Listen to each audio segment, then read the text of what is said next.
Welcome to Real Estate U with Lettiann. Welcome back to our podcast, Season 2 of Real Estate U with Lettiann, and I'm delighted to be with Brian Bock today. Brian, welcome. Thank you. Brian is the owner and proprietor at Bock's Steamstar, a multi-service cleaning, and I'm trying to say it appropriately, but we're going to find out about all of the things that your company cleans and cleans well. So you're celebrating 20 years in the business, is that right, 25, Brian? 25, actually. 25. Yeah. Wow, congratulations. Thank you. That's Thank amazing. you. Yeah. And of course, it's Bock's Steamstar. You can find them at steamstar.net if you're looking for any of these services that Brian's about to tell us. It is a locally owned and operated cleaning company, and we'll tell you in a minute all of the things that they clean. They do have a niche market here in the Kansas City metropolitan area. So Kansas and Missouri, is that right, Brian? Right. We go all over the metro. So tell us a little bit about how you started your business and you're still in it Way today. back when, yeah. 25 years. I hope it works out. I don't know how to do anything else. And you're far beyond, so we're going to talk carpet cleaning, but well beyond that. Sure. Yeah, carpet cleaning is certainly our bread and butter. It's what we started the business with. I started cleaning carpets as a summer gig going through college, and was still chasing the dream of being a baseball player, and I needed a summer job, so I started cleaning carpets. You look like a baseball player. Well, obviously not well enough, because I'm not doing that. But that didn't pan out, so I needed a summer job, and got on with a large national franchise at that time. And the franchise models are interesting. That's kind of the McDonald's of carpet cleaning. And you clean everything the same way, no matter what, which is, as I learned years later after starting my own business and getting some formal training through the Institute of Inspection and Cleaning Restoration Certification, that is the IICRC. They're the largest certifying body within the carpet cleaning and restoration industry. So a lot like the real estate business, you probably have your educational arm that they provide education and you earn credits and you get a lot more letters. Mm-hmm. Okay. Well, I'm a master textile cleaner now. I see that on your shirt, master textile cleaner. So think of it. Most people haven't met a master textile cleaner, didn't even know they exist. I did this morning. I probably would worry about you if you have. But think of master plumbers here, master electricians, same concepts. Mm-hmm. Okay, so one of the things when I started, I did go on to school, I got a business degree and bounced around the corporate world for a little while and knew that wasn't going to be my calling. So I loved the carpet cleaning. I loved serving people. I loved seeing an immediate result. That was awesome. Dirty, clean, I got paid, on to the next one, and it just fed me. So we started Bock's Steamstar back in we're actually celebrating our first job that we did was March 1st in 1995. Wow, so congratulations. 25 years ago. So we started out cleaning carpets and upholstery, and then we have added other services like tile and grout cleaning, carpet repair, stretches, patches, those type of things come up. And I don't want to speed over those services too much, because do you know how many people ask a real estate professional, do you have a tile cleaner? Yeah. Do you have a grout cleaner? And it's kind of a niche market. And of course we can all Google that, but these are services that people are in search of.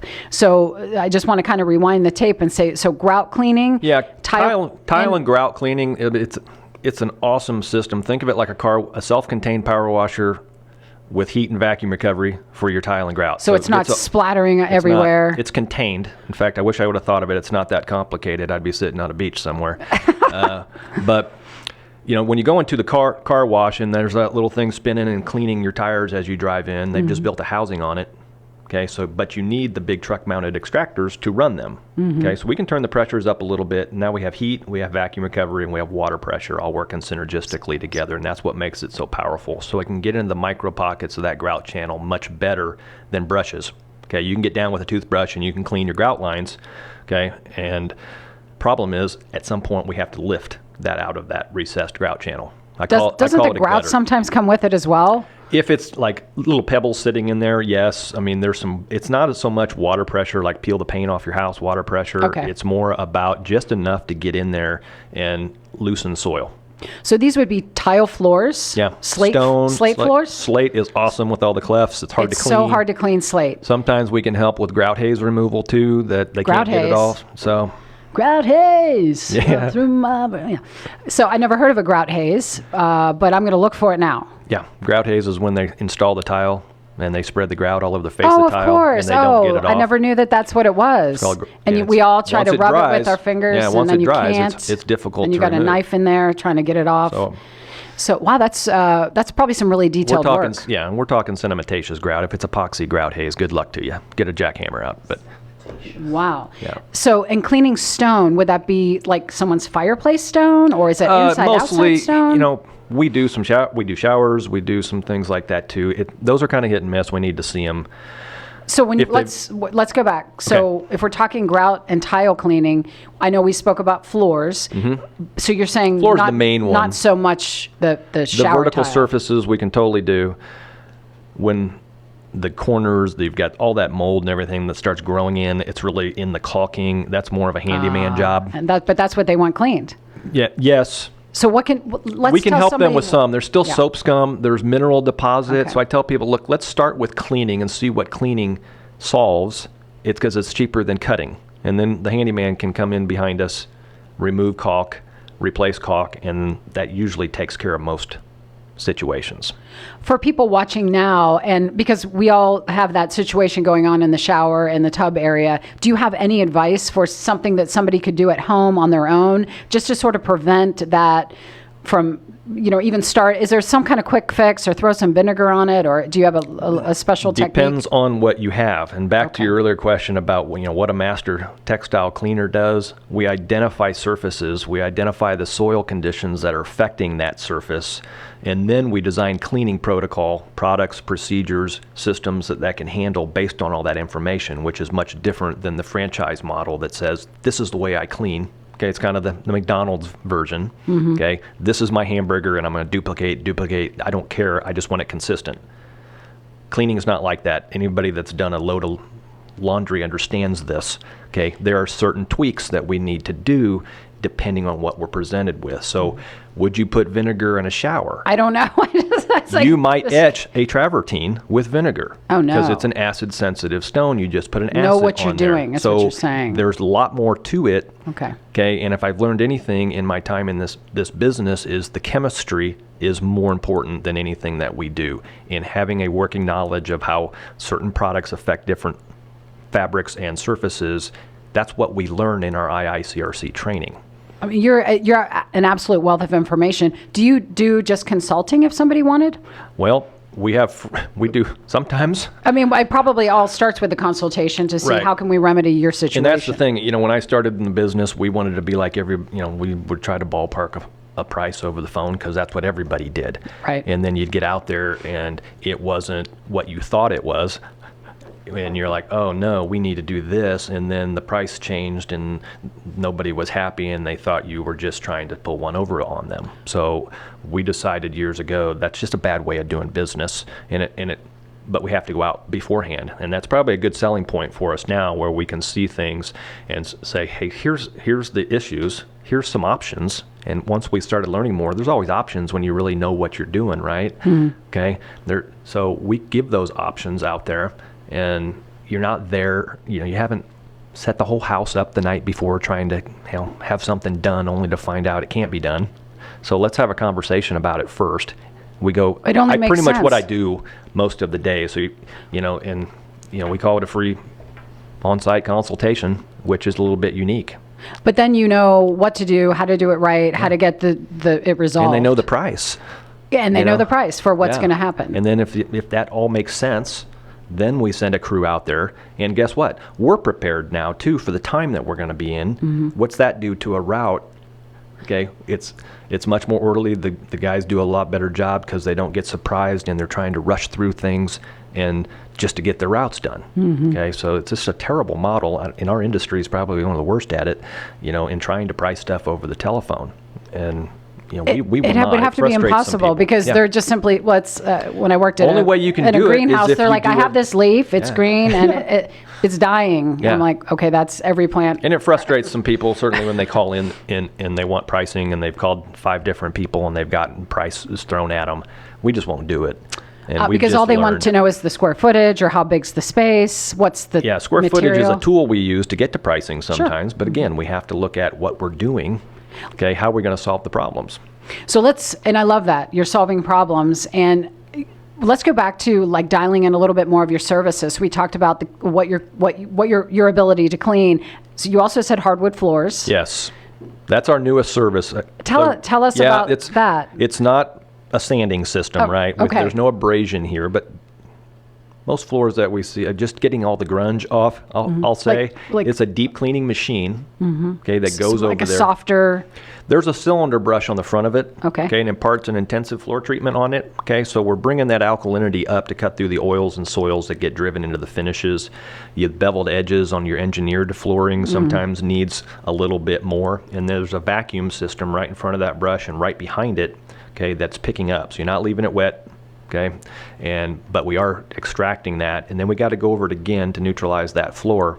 Okay, so it gets it really, really clean. When we get done with it, it's like, basketball court, clean. It's the absence of all the soils, product residue, oils that build up on these floors. And what I see is the hardwood floors are probably cause people more problems in cleaning and maintaining it than any surface we're called upon to clean. They have no clue how to clean these things. Because all we do is put product on it and then just move it around. Well, I think it's clean. Yeah, and we move it around and it's wet. And that looks good. Tell us what the difference is. So you're saying about the hardwood floors need a restorative deep cleaning process every now and then, just like carpets do, just like rugs do, just like tile do. Okay, and it breaks through the stain. And it actually. No, we're really not cleaning the wood. When you stop and think about it, we're cleaning the finish that's on the wood. Okay. And getting the soils and oils. Okay, oils are acidic. Oils. Yep, oils are the enemy. Yeah, so let's talk a little bit. We've got several things, and I'm keeping an eye. We've got a little over 5 minutes left. Tell us about some of the products you brought. Yeah, these are, the main, in the real estate transaction, a big deal is pet odors. Okay. Let's talk pet odors. Pet odors and smoke odors, but let's start with pet odors. Yes. Pet odors, where Fifi went pee-pee. Where Fifi went pee-pee. And how do several you find times, that? and then the next dog on top of Fifi. And so, I did bring some props. This is a high-intensity UV light.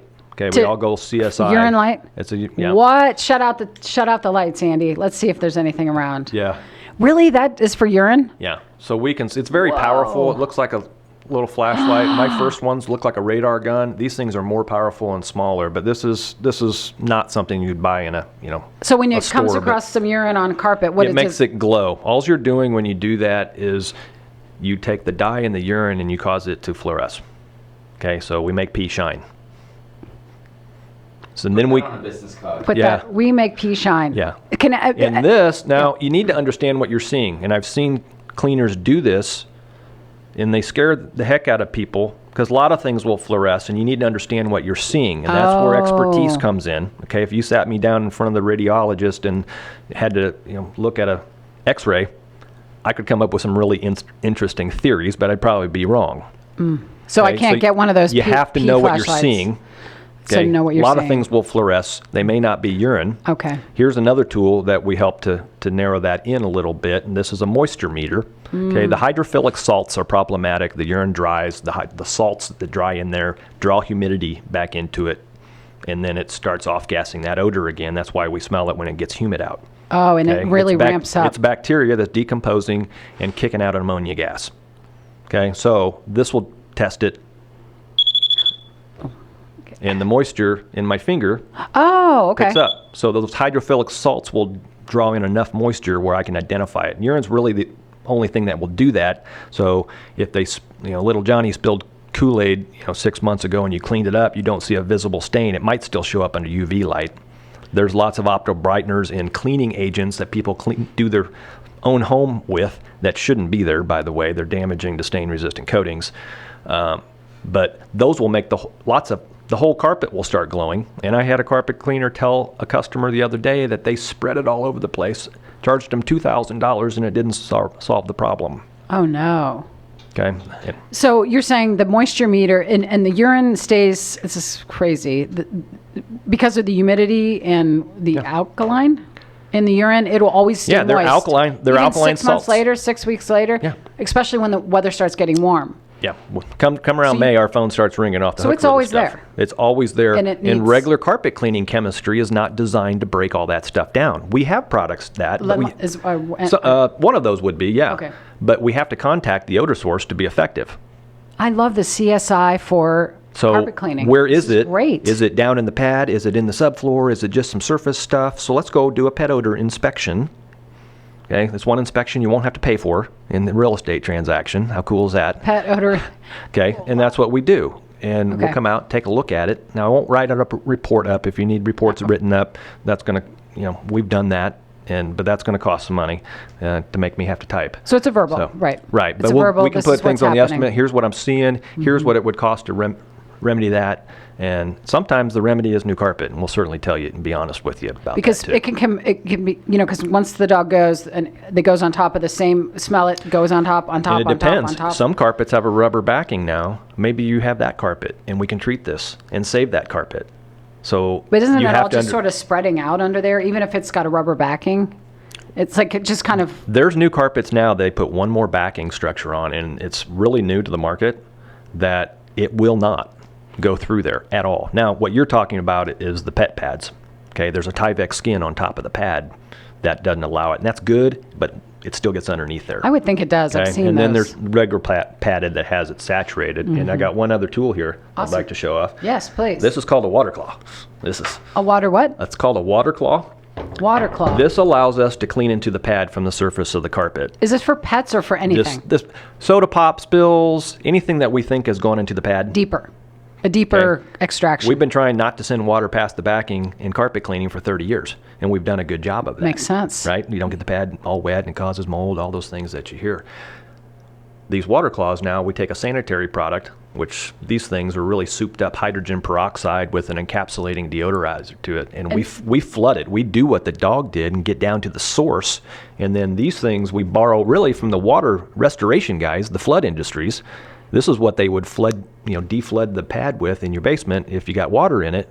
So we use these for pet odor removal, and it flushes down in there, gets that stuff, so we can suck it up through the carpet without having the expense of pulling up the carpet and replacing the pad and all that. Does it work every time? No. There are limits to what we can do. Again, the conversation that we need to come out and have needs to happen first. And I'm very good at that with my experience at this level in helping people through that process so that they don't make mistakes, waste money. And, before we get into some of these procedures, how much I love my carpet is a reasonable conversation to have. Okay. Do I like the color? Does my agent think it should be replaced because it's ugly? Yeah. All those things, right. Right? So is it worth saving? Is it worth saving? Mm-hmm. What's it going to cost? But then we can get you some real numbers to work with and go back and figure it out. So we're on your team. We're part of your consultation team. I love it. And also, too, any consumer can call Bock's Steamstar, and that's steamstar.net if anyone's checking the internet, and that information will be on the screen shortly. You are the answer to so many people's there's some nightmare situations that people really need help, and unfortunately, maybe they don't know who to go to first. Right. And so we want you to be their first call. Bottom line is, who's going to tell you the truth? And we've been known for that for 25 years. And we'll be honest with you. Will we be the cheapest guys in town? We can be very affordable. But you're problem solvers. You're just not Well, going in sometimes there. if we can solve something that you would have replaced, were we cheaper than somebody else? Of course. Say that one more time. I said if we could solve a problem and save, say, your carpets in a certain situation when you were like, man, I'm going to throw these out.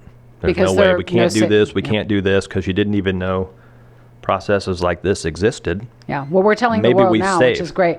Oh, in the 1 minute we have left, what's the craziest thing you've seen? I think it happened last week. You're in trouble when they answer the door and the dog is looking over the shoulder of the lady at you.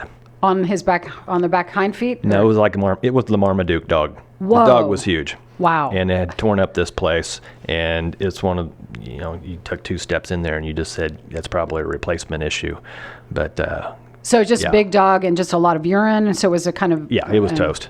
Okay. So you were in and out of there in a heartbeat. Yeah. We can't solve everything. Right. Okay. I took my red cape off years ago. I can't solve everything. Okay. And it's, you have to fail sometimes. And that's and we didn't solve some odors. And I hear that a lot. Man, they came in, they did this and that and this, and charged me all this money, and it didn't work. Well, we start looking it over with, a $250 tool, and you go, yeah, you shouldn't have even tried this. Why don't you just replace it? And they're like, thank you for telling me the truth. I wish I would have met you. I hear that in my business as well. Right. I really do. So it's finding the right fit. Yeah. So Brian, and thank you. this is not normal. I mean, companies you call, most of them will not come out. They don't have these tools with them. You would think that's simple, but it's really not. It's not part of their program. It's not part of their program. Brian, thank you so much for being here. Brian Bock, pleasure. everyone, with Bock's Steamstar, and that's it's steamstar.net, and that information and how to contact Brian here in the Kansas City metropolitan area to solve your kind of really deep cleaning needs. Needs for materials and things in your home that maybe you don't know how to clean, or maybe you're cleaning incorrectly. So reach out to Brian. We thank you for tuning in today, and we look forward to seeing you on our next episode.